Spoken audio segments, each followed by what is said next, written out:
Zombies Ate My Neighbors has been an enduring cult classic Super Nintendo game since it released back in 1993. While its striking title certainly helped stay in the back of the brains of gamers, it was its addicting and challenging co-op gameplay that guaranteed its longevity.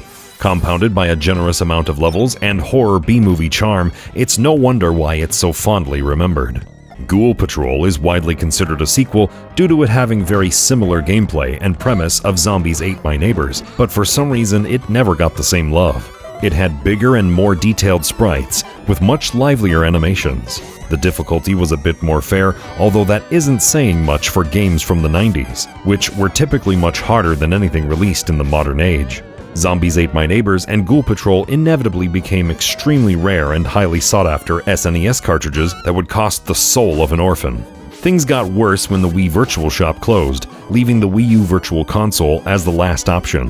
Thankfully, they have both been bundled together and have been made available on modern platforms so gamers who grew up with them can relive the 90s. Did Ghoul Patrol deserve its scorn, or was it a decent game living in the long shadow of its predecessor? Is Zombies Ate My Neighbors as good as everyone remembers, or is it full of unfair and cheap design? Does this duology honor the legacy of the original?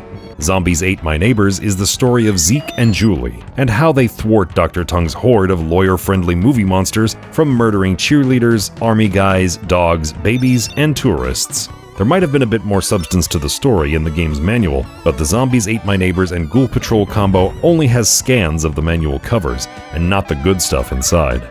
Zombies Ate My Neighbors offers no context to anything that happens other than some mildly amusing names for every stage. Not that it makes the experience any less enjoyable, this is a game inspired by arcade action after all. No time is wasted before Zeke and Julie find themselves being hounded by chainsaw maniacs in a hedge maze like the end of The Shining. A cutscene with quaint 90s dialogue depicts Zeke and Julie at an exhibit, and they both read a passage that summons a demon, like the Necronomicon in the Evil Dead movies. This red guy brings with him all the forces of hell he can muster. Zombies Ate My Neighbors and Ghoul Patrol delivers exactly what it says on the tin, and not much else. This is not a remastering of the Super Nintendo Entertainment System games at all, nor does it offer an impressive suite of extras, restored cut content like in Saga Frontier Remastered, or revamped pixel art as seen in Wild Guns Reloaded, or the Ninja Savior's Return of the Warriors. Zombies Ate My Neighbors and Ghoul Patrol on modern platforms can be generously described as a port. There are absolutely no enhancements added to either game, other than being able to save progress while quitting a session.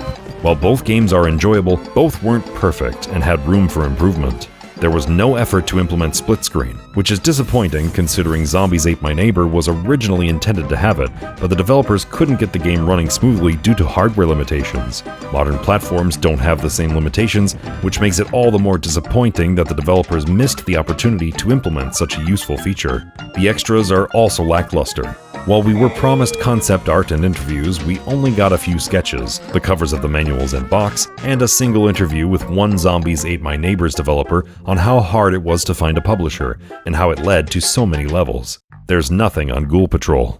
The objective in both titles revolves around exploring one large map and rescuing people. Picking up every survivor opens up an exit to continue to the next area. Where the two games differ is that Zombies Ate My Neighbors will spawn an exit door where the last survivor stood. Ghoul Patrol has the exit spawn at a specific location, and it's on the player to find it. Both design choices have their merits. Having the exit appear immediately is convenient and keeps a steady flow of action. Having to follow signs for the general direction of the exit makes players more aware of the level's layout and pay more attention, which can be engaging in its own right. Both games will have Zeke and Julie square off with enormous bosses that fill the screen. Ghoul Patrol is actually much more fair with its boss encounters, as they are slower and are beatable with the most basic equipment. Zombies Ate My Neighbors will have huge targets that move unreasonably fast with huge HP pools. Fighting the giant baby is infamously difficult due to how he could stun-lock the heroes by continuously stomping on them, taking most of, if not all of their lives. Zombies Ate My Neighbors was the kind of game you didn't feel bad when you cheated, because of how brutal and cruel it could be. It was also much longer than most gamers knew, boasting 48 stages, making every run a white-knuckle marathon of pure tension. Ghoul Patrol is nowhere near as long, topping at a meager 17 stages. Zombies Ate My Neighbors may have a few levels that feel forgettable or sloppy recycled content, but 25 of them are excellent. These are areas that are dense with things to do and have memorable enemies. Sometimes it evokes classic Resident Evil due to all the resource management, key searching, and how areas wrap around each other. Out of the 17 stages on Ghoul Patrol, about half of them are decent, and the rest can be obnoxious. Some areas go overboard with traps and the amount of things that can kill you. The absolute worst is endlessly respawning enemies who flow into the screen immediately after one is killed. These points are typically placed in illogical and annoying places, like narrow halls or crucial doorways, which can lead to very long standoffs of endless shooting. Both titles are certainly flawed with how enemies are handled. There are often too many to realistically handle, even in co-op, and they have too much HP more often than not. Resources like health kits are rare, and while rummaging for anything, certain chests or trash bins might have a monster lurking inside. Waiting like a pervert looking for a victim, these freaks burst out of any searchable container and deal damage, quickly vanishing from the scene of the crime. All that can be done is to lay down and let these degenerates have their way and move on. There is no retribution, and there is no way to prevent it. Zombies Ate My Neighbors and Ghoul Patrol teaches a harsh lesson, that we are all victims in waiting. The password system in both titles is also very flawed. Zombies Ate My Neighbors and Ghoul Patrol were designed with an element of resource management in mind.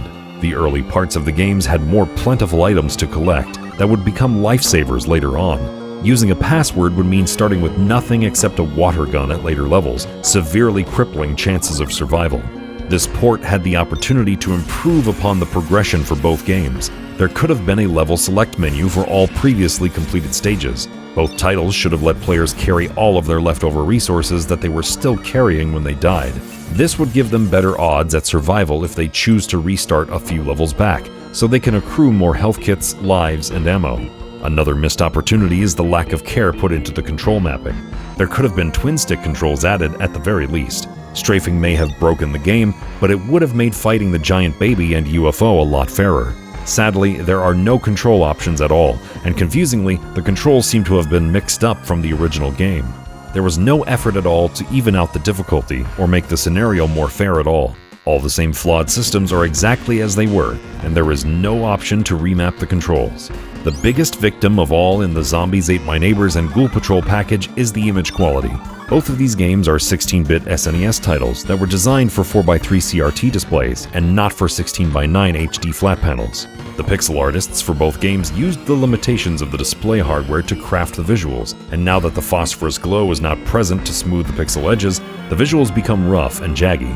The art assets were never meant to be viewed in this manner, and this package offers absolutely no scaling filters of any kind. The 4x3 aspect ratio has been preserved, but now horrible and ugly art is permanently fixed to the pillar-boxed format. This port could have added a widescreen modification since the levels are very large, and steps could have been taken to fill the entire screen with game real estate.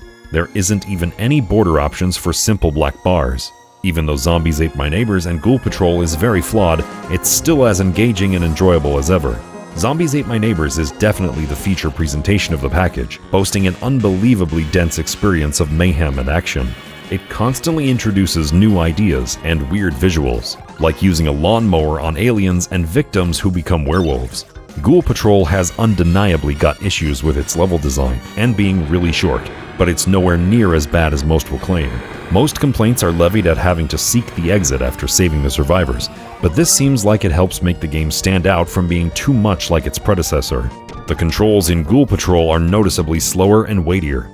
Characters are a lot more animated and expressive, so they have more drawn-out movements. Some may be put off by this, but it's not inherently bad, just an alternative to the much faster and snappier Zombies Ate My Neighbors. Ghoul Patrol does have Zeke and Julie with a much wider range of abilities than they had in Zombies Ate My Neighbors, which is welcomed. They're able to jump, sprint, and even dash for evasive maneuvers, helping to add variety to the action, and edge out the fairness when going up against a huge red demon. Zombies Ate My Neighbors and Ghoul Patrol are very charming and have a lot of personality. The former will be the reason to buy it, but latter should have been given a chance to show how it made some improvements, like the jumping, presentation, and sliding. It's too bad that this port on modern platforms addresses none of the main issues with both titles, and that there was no effort given to add any authenticity to the visuals' image quality. The lack of quality of life improvements or enhancements will make these hard to return to, and will be impenetrable for newcomers. The premise formula in Zombies Ate My Neighbors and Ghoul Patrol is a very solid foundation. If a new one is ever made, the ways to improve upon them will be very obvious. For now, these classics can now be enjoyed and experienced by pretty much everyone, and hopefully inspire new game designers to not make the same mistakes.